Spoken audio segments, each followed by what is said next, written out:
আসসালামু আলাইকুম। সবাই কেমন আছেন? আশা করছি আল্লাহর রহমতে সবাই সুস্থ আছেন, ভালো আছেন। আলহামদুলিল্লাহ আমরাও ভালো আছি। আরও একটি নতুন ভিডিও দেখার জন্য আপনাদের সবাইকে আমন্ত্রণ জানাচ্ছি। আশা করছি আমার আজকের ভিডিওটিও আপনাদের খুব ভালো লাগবে। তো আজকে সকালটা শুরু করেছি সুন্দর একটি আবহাওয়া দিয়ে।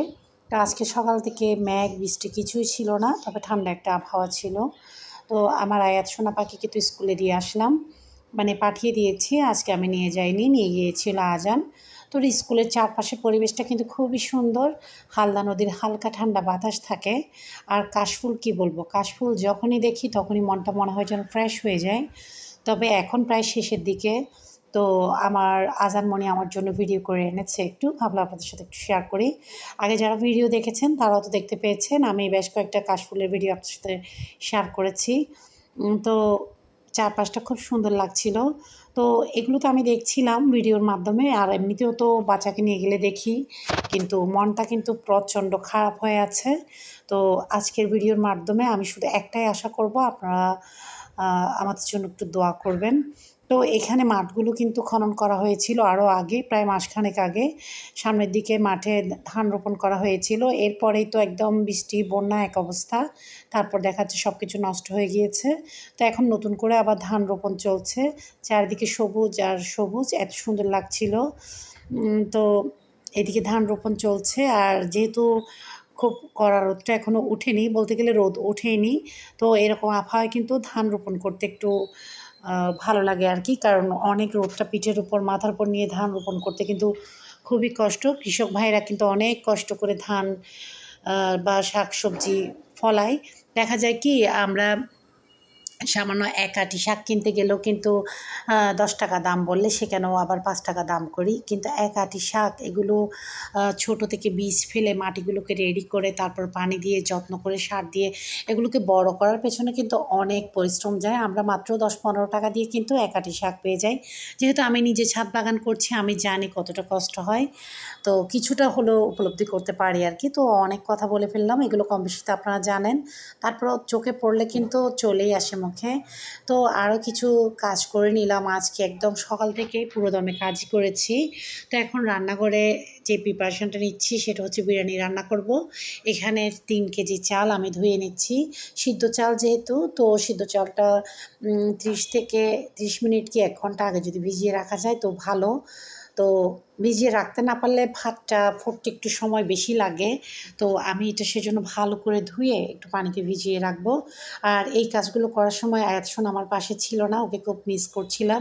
তবে আজকে সকাল থেকেই সব কাজে আলিফ আজান আমার সাথে ছিল। তো চুলায় আমি রান্না বসিয়ে দিয়েছি। আরও তো অনেক কাজ চলছে, ২-৩ ধরনের রান্না তো অলরেডি হয়ে গিয়েছে। তো এদিকে আমি নাস্তাটা বানিয়ে নিচ্ছি। এই নাস্তাটা আমি আগামীকালকের জন্য বানিয়ে নিচ্ছি। কেন সেটা পরবর্তীতে শেয়ার করব। তো এদিকে আমি ৩টা ডিম নিয়েছি। তার ভিতরে আন্দাজ অনুযায়ী বেশি মিষ্টি হয় বা কম মিষ্টি হয় সেরকম না, যতটুকু মিষ্টি আমরা পছন্দ করি সে আন্দাজে চিনি দিয়ে দিয়েছি, ১ চিমটি লবণ। আর এখানে ঘি দিতে পারলে ভালো হতো, ২ টেবিল চামচ ঘি, কিন্তু আমি ঘিটা দেইনি, দিয়েছিলাম সয়াবিন তেল। তো এগুলো দিয়ে যখন চিনিগুলো ভালো করে গলে গিয়েছে সেই পর্যায়ে আমি ময়দা দিয়ে একটা শক্ত ডো তৈরি করেছি। আর এখানে এক ফোঁটাও পানি যাবে না। তো ডোটা তৈরি করে যদি ৩০ মিনিটের মতো রেস্টে রাখা যায়, নাস্তাটা কিন্তু খুবই ভালো হয়। তো এদিকে আমি চলে আসলাম আবার চুলার পাশে। তো মাংসগুলোকে একটু হলুদ আর লবণ দিয়ে তেলের মধ্যে হালকা ভাজা করতে দিয়ে দিয়েছিলাম, খুব অল্প তেলে। তো এগুলো নাড়াচাড়া দিয়ে ভেজে নিয়েছিল আমার আলিফ। তো এই পর্যায়ে আমি এদিকে এখানে মশলা যাই কিছু দিতে হয় আর কি সব কিছু দিয়ে দিয়েছি। আবার ওকে দিয়ে দিলাম নাড়া দিতে, কারণ সাথে সাথে আমি অন্য কাজে চলে গিয়েছি। আর অন্যদিকে আজান ছাদে কাপড় নাড়া দিতে গিয়েছে, আর ওকে বলেছি ডাইনিংয়ের সিঁড়িটা যেন ঝাড়ু দিয়ে দেয়। আর আজকে পুরো ঘরটাও মুছেছি একদম সকাল সকাল, কারণ ঘরে কিছু খাওয়া দাওয়ার আয়োজন চলবে, সিম্পল আর কি। তো এদিকে এগুলো ভালো করে কষে যাক, তারপর আমি এখানে আলু অ্যাড করব। বিরিয়ানিতে আলু না দিলে তো হয়ই না আমার ঘরে। তো এদিকে সব রান্নার আয়োজন করার আগে আমি অল্প করে চুটকি পিঠা ভাজা করে নিয়েছিলাম দুধ দিয়ে। তো এখানে অনেক দুধ ছিল, যখন এটা ফ্রিজে রাখা হয় ঠান্ডা হয়ে গেলে কিন্তু দুধটা টেনে যায় আর ভাজা ভাজা হয়, খেতে কিন্তু খুব টেস্ট।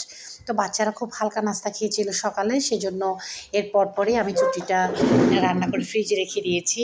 চুটকি বলতে এটা কিন্তু আমি চট্টগ্রামের ভাষায় চুট্টি পিঠা বলছি, এটা বই পুস্তকি ভাষায় সঠিক নামটা কি আমি জানি না। ওই যে চুষি পিঠা আছে বা গুঁড়া পিঠা আছে সেগুলোর মতো, কিন্তু খুব পিচে পিচে হয়, ময়দার ডো দিয়ে 2 আঙ্গুলের ডোলে ডোলে এগুলো বানাতে হয়। আমার মা কিন্তু খুব বানাতো। নাটক, ফিল্ম কিছু চলছে টিভিতে, তখন তো শুক্রবারে একটা সিনেমা দিত বিটিভিতে, সেটা দেখার আগে আমার মা বেশি করে ডো বানিয়ে নিত। সাপ্তাহিক নাটক বা ধারাবাহিক নাটক দেখানোর আগে ডো মেখে নিয়ে আসতো। আমরা সবাই একসাথে বসে থালিটা সামনে রেখে নাটক দেখতে দেখতে কিন্তু পুটুস পুটুস করে বানিয়ে ফেলতাম। সেই সময়গুলো এখনও মনে পড়ে। আমার মা যেদিন এই পৃথিবীর মায়া ছেড়ে চলে গিয়েছিল, তখনও কিন্তু কোকের যে 2 লিটারের বোতল থাকে সেই বোতলে করে 3 বোতল প্রায় চুটকি পিঠা বানানো, মানে বানিয়ে যেগুলো শুকনো করে খোলায় তেলে রাখা হয়, সেরকম 3 বোতল ছিল, মানে প্রায় 6 লিটারের বোতলে। তো আসলে কি বলবো, এক থেকে অনেক স্মৃতি মনে পড়ে যায়। তো এদিকে আমার আলিফ এগুলো বেড়ে নিচ্ছিল সবার জন্য, অন্যদিকে কিন্তু আমি অন্য কাজে ব্যস্ত। বললাম না আজকে তুমি আমি, আমি তুমি করে কিন্তু সবাই কাজে ব্যস্ত ছিলাম। তো এবার আমি গোসল করে আসার পর এদিকে নাস্তাগুলোও বেলে নিচ্ছি। আর বিরিয়ানির জন্য সালাদ করব, ডিম সিদ্ধ করব। তো আমি যখন কিছু বাচ্চাকে খাইয়েছিলাম, এতিমখানার বাচ্চাকে, তো সেগুলো আর ভিডিও ক্লিপ ধারণ করিনি।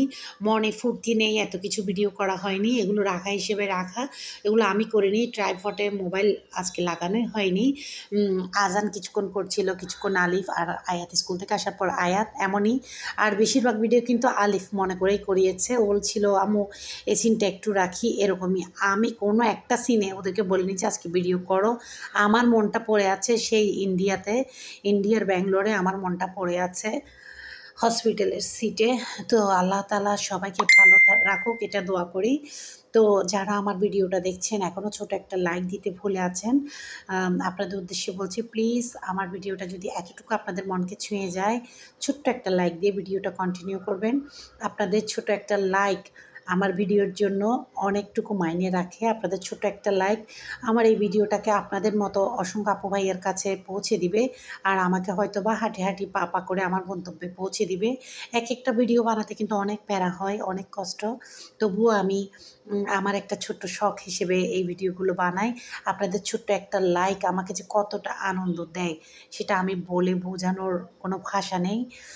আমাকে একেক দিনের একেকটুকু ধাপের সামনের দিকে এগিয়ে নিয়ে যায়। তো আপনারা তো আছেন আমার সাথে আমি জানি, 1 জন 2 জন করতে করতে কিন্তু আমার ছোট্ট একটা ইউটিউব পরিবার হয়ে গিয়েছে। তো মাংস কষানো প্রায় শেষ। তো এখন এদিকে আমি চালগুলো দিয়ে দিলাম। 2 পাতিলে রান্না করব। 1 পাতিলে 2 কেজি করে আর 1 পাতিলে 1 কেজি।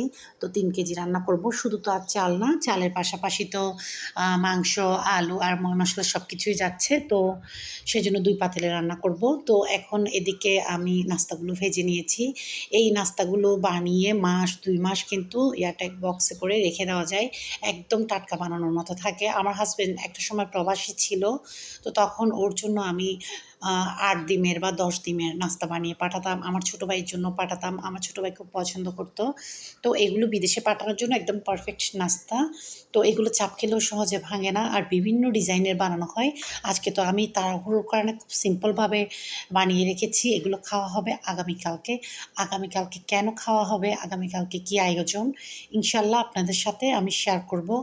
তো সুখ দুঃখ হাসি কান্না তো জীবনে থাকবে, চড়াই উতরাই সব কিছুর ভিতরেই কম বেশি সব কিছু মানিয়ে নিয়ে আমাদের মাদেরকে নারীদেরকে চলতে হয়। তো এগুলো যে মানিয়ে নিতে পারে না সে আবার কেমন নারী, সে আবার কেমন মা। তো যখন দুঃখের দিন থাকবে তখন সুখের দিনের কথা স্মরণ করে সামনের দিকে এগিয়ে যাব। যখন সুখের দিন থাকবে তখন ভাববো দুঃখের দিনের কথা, কি কষ্ট করেছিলাম, আজকে মাশাআল্লাহ আমার জীবনে সুখ এসেছে। এমনটা ভেবে কিন্তু আমাদেরকে উৎসাহ জুগিয়ে সামনের দিকে এগিয়ে যেতে হবে। হতাশা নিয়ে ভয় পেয়ে বসে পড়লে কিন্তু ভয় আরও আমাদেরকে গিলে খাবে। কেউ সামনের দিকে টেনে নিয়ে যাবে না, নিজেকেই টেনে সামনের দিকে নিতে হবে আত্মবিশ্বাস রেখে। তো এদিকে 2 পাতিলের ভাত হয়ে গিয়েছে, এগুলো আমি একটু ছড়িয়ে দিচ্ছি আর একটা ঢাকনা দিয়ে ঢেকে রাখবো যেন গরমটা থাকে। তো ঘরের পেছনে যে পেঁপে গাছটা আছে, যারা আগে থেকে ভিডিও দেখেছেন বলতে পারেন, সেই পেঁপে গাছ থেকে আমি একটা পেঁপে পাড়িয়ে এনেছি। বৃষ্টির কারণে পেঁপে পছন্দ হয়ে যাচ্ছে। সেই পেঁপেটা ভাত খাওয়ার পর বাচ্চাদেরকে দিব। এতিমখানার কিছু বাচ্চা আসবে আর কি, তো ওদেরকে দিব। তো এখন ভাতটা আমি ঠিক করে নিচ্ছি, তারপর পেঁপেটা কেটে নিব। সালাদ আগে থেকে কাটা হয়ে গিয়েছে, ডিমও সেদ্ধ করা হয়ে গিয়েছে আর লেবুও কেটে রেখেছি। তো এখন এই পেঁপেটা আমি সুন্দর করে ছুলে পিস পিস করে টেবিলে নিয়ে নিব। তো জোহরের নামাজ পড়েই কিন্তু ওরা আসবে, কথা ছিল জোহরের নামাজের আগে 12টার দিকে আসবে। তো পরে দেখা যাচ্ছে আবার টাইমটা ওরা চেঞ্জ করেছে। তো যা হোক, আমার সব কিছু রেডি এখন। তারপর শুধু পেঁপেটা কাটাটা বাকি। তো এদিকে আজকে আমার আয়াত সোনার পরীক্ষার রেজাল্ট দিয়েছে, ওর স্কুলেও আমি যেতে পারিনি। তো রেজাল্ট কার্ডটা দেখেছি আর আয়াত মাশাআল্লাহ খুবই ভালো রেজাল্ট করেছে। তো এদিকে আলিফ চৌধুরীহাটে গিয়েছিল একটা দরকারে। এই যে আপনাদেরকে বললাম না, আগামী দিনে আমার ঘরে একটু আয়োজন আছে, কী আছে সেটা অবশ্যই আমি যতটুকু পারি ভিডিওর মাধ্যমে আপনাদেরকে শেয়ার করব। তো সেই আয়োজনের কারণে আলিফ চৌধুরীহাট থেকে কিছু বাজার করতে গিয়েছিল। তো আয়াত মিষ্টির আবদার করছিল, আলিফকে আমি মিষ্টি আনতে বলিনি। আলিফের রেজাল্ট শুনে আয়াতের রেজাল্ট শুনে আলিফ মিষ্টি নিয়ে এসেছে আর আয়াত সেই মিষ্টি নিয়ে বসে পড়েছে। সবাই আমার বাচ্চাদের জন্য দোয়া করবেন, আমিও আপনাদের জন্য দোয়া করছি। তো আমি যেহেতু ইউটিউব পরিবারের একজন ক্ষুদে সদস্য, আমি আপনাদের অনেকের ভিডিও দেখি। তো ইদানিং আবার যেটা ইউটিউব বার্তা চলছে, ইউটিউব আবহাওয়া চলছে, সেটা হচ্ছে জিন আপা, এক ফালতু মহিলা জিন আপা কি বলল, বাংলাদেশি সব নারী নাকি খ্যাত। একে না কি বলবো, বলে না অল্প পানির মাছ বেশি পানিতে পড়লে একদম হুলস্থুল অবস্থা। তো সে অবস্থা আর কি, আন্ডা মামলেট হয়েছে এমন অবস্থা। কাপড় বিক্রি করে, ভালো উদ্যোক্তা। তো কালেকশনও ভালো, আমি মাঝে মাঝে ভিডিও দেখতাম। এই মহিলা 25 দিনের বাচ্চাকে নিজে মেরে ফেলে, আমি তো এখন তাই বলবো, নিজে মেরে তারপর কাজের মেয়ের উপরে চাপিয়ে দিয়েছে। জিন আপা বলেছে জিন এসে মেরে ফেলেছে, তারপর কাজের মেয়েকে ভয় দেখিয়ে এখন কাজের মেয়ের উপর চাপিয়ে দিয়েছে। হজ করেছে, হাজির ছবিও দিয়েছে, বোরকা পরা মুখ বাঁধা। আবার এখন উশৃঙ্খল উশৃঙ্খল কাপড় পরে, এক কথায় তো সানি লিওনি বলা যায়। না বলে পারছি না, আমরাও মা, আমরাও বাংলাদেশের নারী। বাংলাদেশ নাকি ফালতু দেশ, এই দেশে নাকি ওকে মানায় না। কেমন কথা, ধরে থাপড়ানো দরকার এই সমস্ত মহিলাকে। আর বলে বাংলাদেশি মহিলারা নাকি খ্যাত, কিছুই বুঝে না। আমি তো সবসময় বোরকা পরি, মুখ বাঁধি, নেকাব পরি, তারপর মাথায় টুপি পরি। তাহলে আমরাও কি খ্যাত? আমরা মা, আমরা বউ, আমরা চাইলে সব রকমই পারি। তো দেখা যায় কি, যে পাতিলটা উদলা থাকে, ঢাকনা থাকে না, সেই পাতিলের আর কি খাবারের কোনো দাম আছে? যে পাতিল ঢাকনা দিয়ে ঢাকা থাকে, সেই পাতিলের খাবারটাই কিন্তু স্বাস্থ্যসম্মত থাকে। যে মহিলা নিজে উতলা পাতিল, সে আবার এগুলো করে, তার পাশে আবার জামাইটাও নাচে মুখ ভর্তি দাঁড়িয়ে রেখে, দুজনকে ধরে থাপড়ানো দরকার।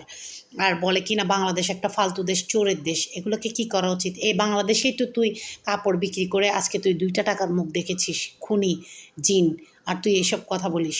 এই মহিলাকে কখনো সামনে পেলে জানি না কার অকাত কতটুকু, আমি কিন্তু থাপড়ে দিতাম একদম। আপনাদের সবার উদ্দেশ্যে অনুরোধ রইল, একে সবাই একদম বাতিল করে দেন, এর কাছ থেকে কিচ্ছু কিনবেন না। যে বাঙালিকে নিয়ে কথা বলে, ও বলেছে এই দেশে থাকতে নাকি ওর লজ্জা লাগে। যা হোক, অনেক কথা বলে ফেললাম, মনের রাগ কিন্তু আমি মুখের ভাষায় প্রকাশ করতে পারছি না কতটা রাগ লাগছে। ভিডিও ভালো লাগলে সাবস্ক্রাইব করে all button bell button click করে আমার চ্যানেলের সাথে থেকে যাবেন।